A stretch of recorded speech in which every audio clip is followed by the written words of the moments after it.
Every single bite you eat doesn't just disappear. It begins a journey almost 9 meters long, twisting and turning inside your body.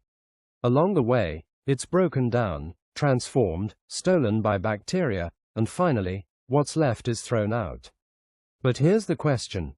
How does this long tunnel, called the gastrointestinal tract, manage to keep you alive every day? To find the answer, we first need to understand what this system really is, and why it's far more than just a pipe for food. The gastrointestinal tract is often mistaken for just a food pipe, but in reality, it's a living assembly line, stretching almost 9 meters from your mouth to your anus. Along this journey, food is tested, broken apart, transformed, and repackaged into the fuel that keeps you alive.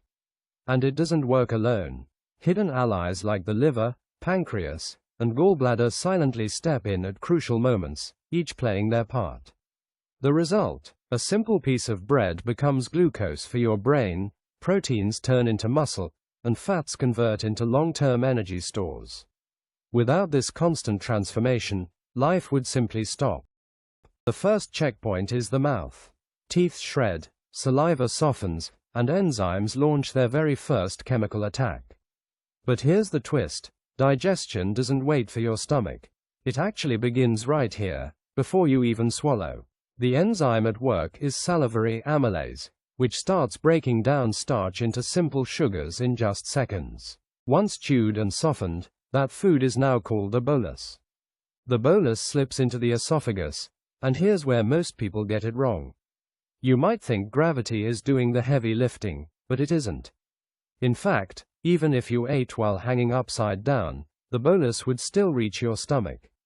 How? A hidden wave of muscular contractions, known as peristalsis, squeezes the food downward like a conveyor belt, and at the end of that belt, the real drama is waiting inside the stomach. Inside the stomach, things get intense.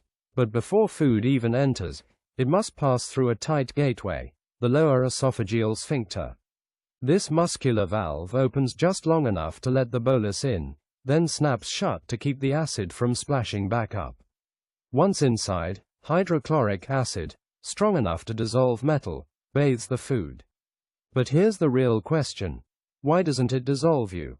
The answer is a protective mucus shield that saves the stomach from self-destruction. At the same time, an enzyme called pepsin breaks proteins into smaller fragments, while the stomach's powerful muscles churn everything into a thick liquid called chyme. But here's the twist. This is only half the journey. The real transformation hasn't even started yet. When the chyme is ready, it doesn't rush forward.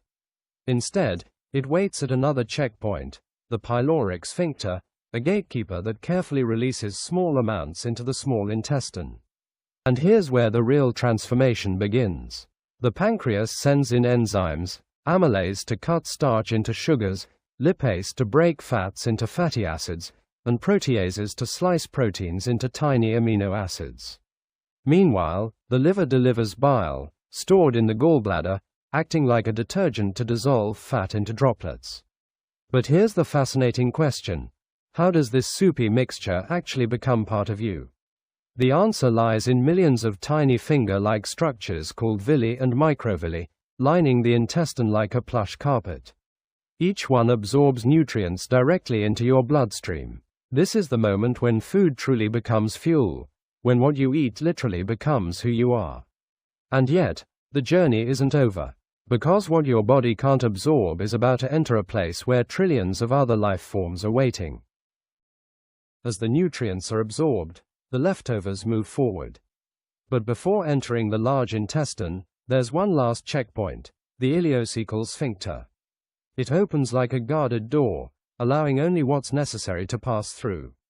Now begins a different kind of journey. The large intestine, made up of the cecum, ascending colon, transverse colon, descending colon, sigmoid colon, rectum, and anal canal, is less about digestion and more about extraction. Here, water and electrolytes are carefully reabsorbed, transforming liquid waste into something more solid. But the real stars of this stage aren't human at all. Trillions of gut microbes, bacteria living in your colon, get to work. They feast on fibers you couldn't digest, producing gases and even vital nutrients like vitamin K and certain B vitamins. In a way, you're not eating alone, you're feeding an entire ecosystem inside you. And then comes the final act. Muscular walls push the remaining waste into the rectum, held under control by two guardians, the internal and external anal sphincters. Only when you decide is the journey complete, and the last remains leave your body.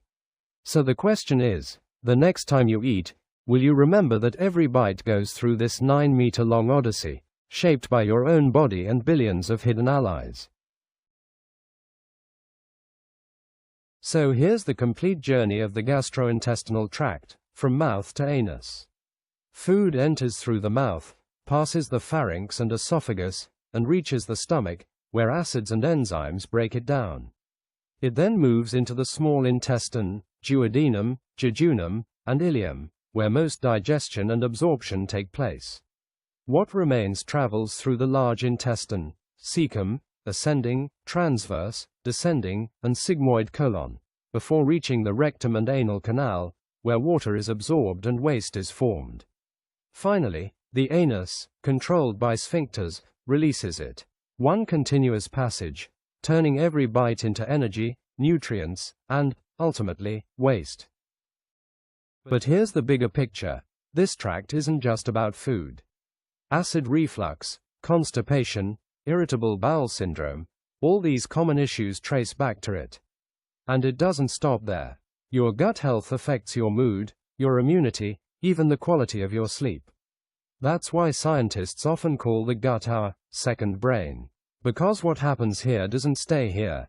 It echoes through your entire body and mind. Your gastrointestinal tract isn't just a food pipe.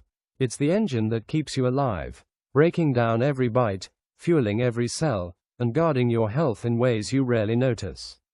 And like any engine, it runs best when you take care of it.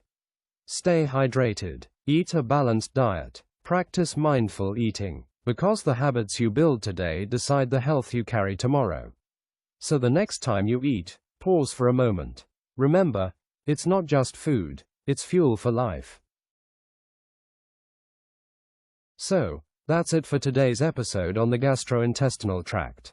If you learned something new, don't forget to like the video, share it with your friends, and subscribe for more biology explained in simple yet powerful ways.